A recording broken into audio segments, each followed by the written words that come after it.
नमस्कार दोस्तों, मैं इंजीनियर शैलेंद्र कुमार आप सभी का स्वागत करता हूं आपके फेवरेट चैनल स्टडी मंत्रा 91.9 में।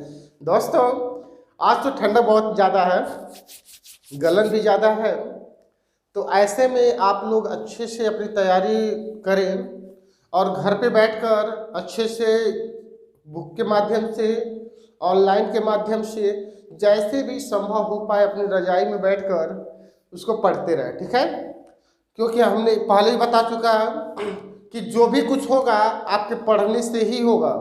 ठीक, तो उसमें नो डाउट हमें पढ़ना पड़ेगा। ठीक है, आज हम बात करने चल रहे हैं सोलर सिस्टम की। किसकी बात करेंगे? सोलर सिस्टम की, यानी सौर मंडल की बात करेंगे। किसकी बात करेंगे? सौर मंडल की। हमारा सोलर सिस्टम, ध्यान देंगे, बहुत ही मजेदार टॉपिक है और मजा आएगा, इसमें कोई डाउट नहीं है कि मजा ना आए। तो अब बात करते हैं कि सौर मंडल। सौर मंडल, ठीक है, तो सौर मंडल क्या है? आपसे कोई पूछे कि सौर मंडल भैया क्या है, तो क्या बताओगे आप? बहुत लोग अलग अलग तरीके के अपने अपने थॉट देते हैं, अपने अपने विचार देते हैं। मैं कहता हूँ यार कुछ ना करो आप। ठीक है, पहले भैया पूछो कि या किसी से कोई बात हो, याद करने का सबसे बेहतरीन तरीका कि जैसे पूछो कि अब भैया हो कौन, तो कहेगा सौर मंडल हो। तो सौर मंडल हो, आपका सौर मंडल का मतलब क्या है ये बता दो जरा। तो कह देंगे सूर्य के परिवार को, सूर्य के परिवार को सौर मंडल कहते हैं। पहला पॉइंट क्या मिल गया? सूर्य के परिवार को सौर मंडल कहते हैं। क्लियर? यानी सूर्य का जितना भी परिवार होगा वो सारा का सारा सौर मंडल कहलाएगा। अब यह बात आया कि सूर्य का परिवार हुआ तो इनकी खोज किसने किया? सौरमंडल का खोज किसने किया? तो इसकी बात आती है तो कॉपरनिकस की आती है। कॉपरनिकस, दिमाग में रखेंगे बिल्कुल, बहुत ही मजेदार टॉपिक है, बता दिया हूं। सौरमंडल की खोज किसने किया? तो सौरमंडल की खोज कॉपरनिकस ने किया। क्लियर? तो खोज कॉपरनिकस ने किया तो बात आया कि सूर्य के परिवार को सौरमंडल कहते हैं। तो सूर्य के परिवार में कौन कौन शामिल है? देखें, ग्रह है, उपग्रह है, धूमकेतु, धूमकेतु, उल्कापिंड, उल्कापिंड, आकाश, अन्य धूलकापिंड, क्षुद्र ग्रह है,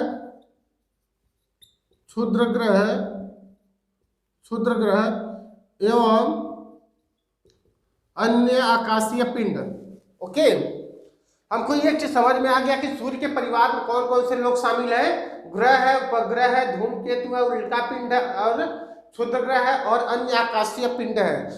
इनके समूह को क्या बोला जाता है? सौर मंडल। और कहा दिया जाएगा ग्रह, उपग्रह है, धूमकेतु, उल्कापिंड, क्षुद्र ग्रह एवं अन्य आकाशीय पिंडों के समूह को सौर मंडल कहा जाता है। ठीक है, अब सौर मंडल कहा जाता है, किसको कहा गया? सूर्य के परिवार को। दिमाग में आया? तो भाई सूर्य के सौर मंडल का जन्मदाता कौन होगा? जन्मदाता कौन? दिमाग में रखे, ये इतने अच्छे से पढ़ा जाएगा, पूछिए मत। अब देखिए, सौर, इतनी बात आ गया सूर्य के परिवार, तो सूर्य का परिवार कौन? सॉरी, सौरमंडल का परिवार कौन? सूर्य के परिवार को सौरमंडल कहते हैं। तो जन्मदाता कौन होगा? सूर्य होगा, सूर्य होगा। ठीक, अब सूर्य को ही जन्मदाता क्यों कहते हैं? बस बात आई ना, सूर्य के ही जन्मदाता क्यों कहते हैं? तो जरा बात करते हैं। अगर हम बात कर लें अपने पूर्वजों की, सपोज मैं अपने दादा की बात कर लूं, तो दादा की बात करूंगा तो दादा की जितनी भी संपत्ति होगी, ठीक है, दादा से जो है हमारे पापा, हम, हमारे बेटे और आने वाली पीढ़ी इस तरह चलती रहेगी। क्लियर? दादा, पापा, मैं और मेरा ये आने वाला पीढ़ी। तो कहने का मतलब है कि अगर ये हमारे क्या हो गए? परिवार हो गए, और जब इनके परिवार हो गए तो ये जन्मदाता हो गए, दादा हमारे जन्मदाता हो गए, और दादा जब जन्मदाता हो गए तो दादा के पास क्या होगा बताएं?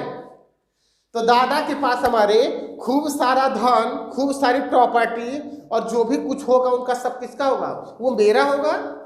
तो हमें ये बात समझ में आ गई कि जितनी भी संपत्ति है वो सब हमें मिल रहा है। तो सूर्य से क्या मिलता है, जरा देखें, सूर्य से हमें क्या मिलता है, ऊर्जा और प्रकाश मिलता है। क्या मिलता है दोस्तों, ऊर्जा और प्रकाश।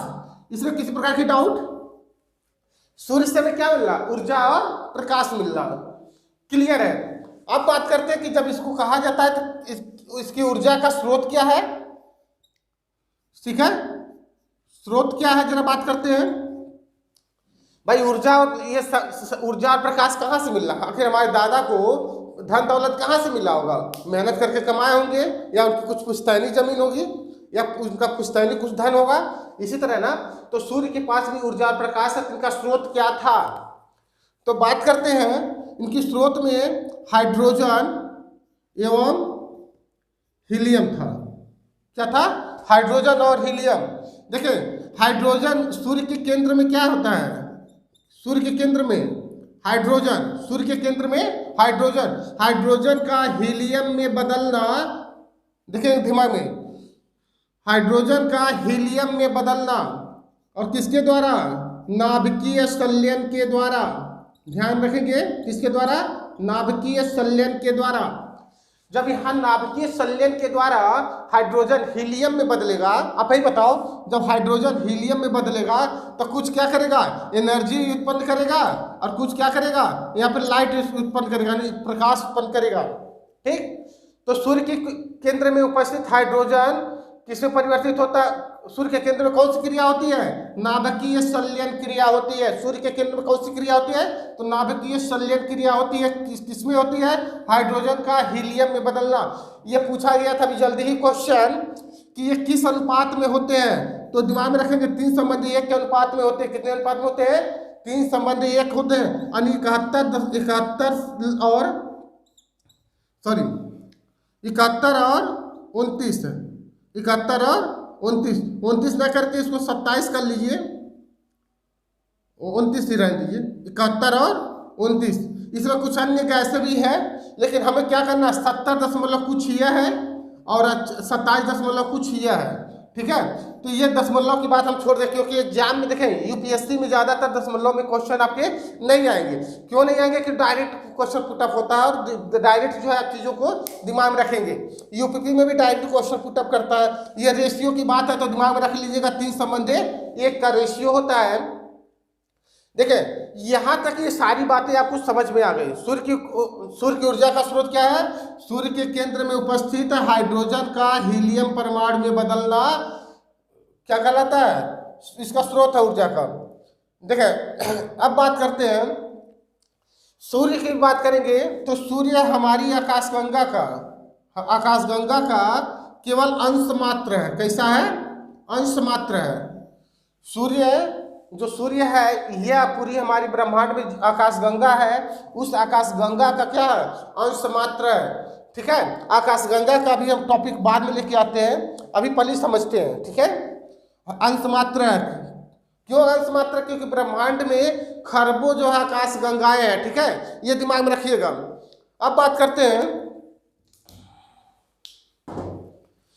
चलो अब बात करते हैं कि हमारे जो है आकाशगंगा में, सॉरी, इसके पहले जो है अगर बात करेंगे सूर्य के परिवार में, तो अगर कुल ग्रहों की संख्या कितनी थी, यहाँ बात कर लेते हैं। कुल ग्रहों की संख्या कितनी, 9। कब थी, 1930 के अकॉर्डिंग। 1930 में यम को लेके कुल 9 ग्रह थे। कुल कितने ग्रह थे, 9 ग्रह थे। ठीक है, लेकिन हुआ क्या, 24 अगस्त 2006 की बात है। 24 अगस्त 2006 की बात है, जो चेक गणराज्य में एक सम्मेलन हुआ था। कहाँ पे हुआ था सम्मेलन, चेक गणराज्य में सम्मेलन हुआ, जिसमें यम को ग्रह की श्रेणी से बाहर कर दिया गया। यम को किससे बाहर कर दिया गया, ग्रह की श्रेणी से बाहर कर दिया गया। ठीक है, कोई डाउट। देखें, 1930 के अनुसार सौरमंडल में यम का एक नाम है क्या, प्लूटो, और दूसरा नाम क्या है, कुबेर है, जिसे कहा जाता है कुबेर का खजाना। कुबेर जी। ठीक है, यम के 3 नाम हैं, यम, प्लूटो और कुबेर। तो यम यानी प्लूटो या कुबेर को लेकर 1930 के अनुसार सौरमंडल में कुल कितने ग्रह? 9 ग्रह थे। उसके बाद आया 24 अगस्त 2006 में एक चेक गणराज्य सम्मेलन हुआ। उस चेक गणराज्य सम्मेलन में यम को ग्रह की श्रेणी से बाहर कर दिया गया। क्यों बाहर कर दिया गया? क्योंकि यह जो है ना तो ग्रहों के अकॉर्डिंग था और ना ही उपग्रहों के अनुसार था। समझ आए बात? ना तो ग्रहों के अनुसार था ना तो उपग्रहों के अनुसार था। तो ये इसलिए इसको ग्रह की श्रेणी से बाहर कर दिया गया। चेक गणराज्य है क्या? चेक गणराज्य यूरोप महाद्वीप में स्थित एक देश है। कहाँ पे है? यूरोप महाद्वीप में स्थित एक देश है, स्थित एक देश है जिसकी राजधानी प्राग है। कहाँ पे है? प्राग, प्राग, प्राग है। और यहाँ की जो भाषा है, भाषा वो चेक भाषा है। भाषा कैसी है? चेक भाषा है। क्लियर? यहाँ तक कोई दिक्कत नहीं है। अब क्या हुआ, जब इसको यम को बाहर निकाल दिया गया तो वर्तमान में कुल ग्रहों की संख्या कितनी हो गई? 8 हो गई। कुल ग्रह की संख्या कितनी? 8 हो गई। तो ये किस सम्मेलन में लिया गया था? तो 24 अगस्त 2006 में चेक गणराज्य सम्मेलन में लिया गया था। तो इतनी बातें आपको समझ में आ गई। ओके, इतनी बातें कैसे डाउट? तो एक बार जरा इसको रन अप कर लेते हैं, फिर इसको जो है रफ करते हैं, बात करते हैं। देखिए एकदम क्लियर समझते हुए चलेंगे। देखिए सौर, एक बार अच्छे से, सौर मंडल, सोलर सिस्टम, सूर्य के परिवार को ही क्या कहा जाता है? सौर मंडल कहा जाता है। सूर्य की खोज किसने की? सौर मंडल की खोज किसने किया? तो कोपरनिकस साहब ने किया था। दिमाग में रखे, कोपरनिकस से।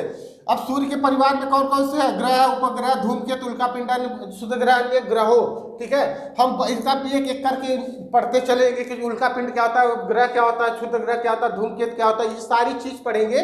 लेकिन इसके लिए अलग समय देना पड़ेगा। ठीक है, सौर मंडल का जन्मदाता सूर्य है। सूर्य क्यों है? क्योंकि सूर्य के पास ऊर्जा और प्रकाश है, इसलिए यही जन्मदाता हुआ।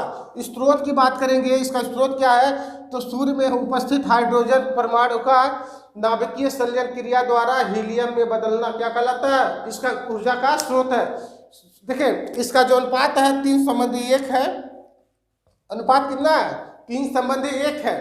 अब बात करते हैं 9 अगस्त 1930 के अनुसार सौर मंडल में कुल कितने ग्रह हैं? तो 9 ग्रह। सौर मंडल में कुल कितने ग्रह हैं? 9 ग्रह हैं। अब 24 अगस्त 2006 के चेक गणराज्य सम्मेलन की बात करेंगे। ध्यान दें, चेक गणराज्य सम्मेलन की बात। तो यम को लेके, यम प्लूटो, कुबेर को लेके तीनों नाम एक ही है। को चेक गणराज्य सम्मेलन में जब देखा गया तो यह जो ग्रहों और उपग्रहों के नियम को फॉलो नहीं कर रहे थे, इसलिए इन्हें बाहर कर दिया गया। अब क्या है, ये चेक गणराज्य कहाँ पे है? तो यूरोप महाद्वीप में है। कहाँ पे है चेक गणराज्य? यूरोप महाद्वीप में है। जहाँ पे क्या, जिसकी राजधानी प्राग है, जहाँ की राजधानी प्राग है। और भाषा कैसी भाषा है? चेक भाषा। वर्तमान में अब अगर जब ये बाहर हो गया तो वर्तमान में कुल कितने ग्रह? 8 ग्रह। ठीक है, अब हम बात करेंगे आकाशगंगा की बात करेंगे। आकाश गंगा, क्योंकि हम बोल भी दिए थे कि आकाशगंगा बताएंगे अलग से। आकाशगंगा को इंग्लिश में कहते हैं गैलेक्सी। क्या कहते हैं? गैलेक्सी। तो देखिए आकाशगंगा क्या है? तो तारों के समूह को आकाशगंगा कहते हैं। किसको कहते हैं? तारों के समूह को आकाशगंगा कहते हैं। तो तारों के समूह को कहते हैं, ध्यान देंगे, तारों के समूह को आकाशगंगा कहते हैं। तो सूर्य क्या एक है? सूर्य क्या एक तारा है? सूर्य क्या एक तारा है?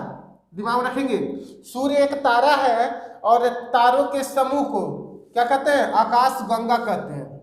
सूर्य एक तारा है और तारों के समूह को आकाशगंगा कहते हैं। अगर इस तरीके से ना समझ पाइए तो जरा इस तरीके से बात करते हैं। ओके, तो देखें, सूर्य क्या है भैया? एक तारा है। सूर्य क्या है? एक तारा है और तारों के समूह को, इनके समूह को क्या कहा गया? आकाश गंगा कहा गया। तारों के समूह को आकाशगंगा कहा गया, गैलेक्सी कहा गया। सूर्य एक तारा सूर्य एक तारा है और तारों के समूह को आकाशगंगा कहते हैं। ठीक है, तो हमारे ब्रह्मांड में ब्रह्मांड की बात करेंगे, ब्रह्मांड में बात करेंगे तो 1 खरब आकाश गंगाएं कितनी है? 1 खरब आकाश गंगाएं हैं, 1 खरब आकाश गंगाएं। क्योंकि आपको बता भी दिया गया था इससे पहले कि सूर्य जो है आकाश गंगा का अंश मात्र है। कितना है? अंश मात्र है। तो हमारी आकाश गंगा में कितने तारे हैं? 1 खरब आकाश गंगा है। कितनी आकाश गंगा है? 1 खरब आकाश गंगा है।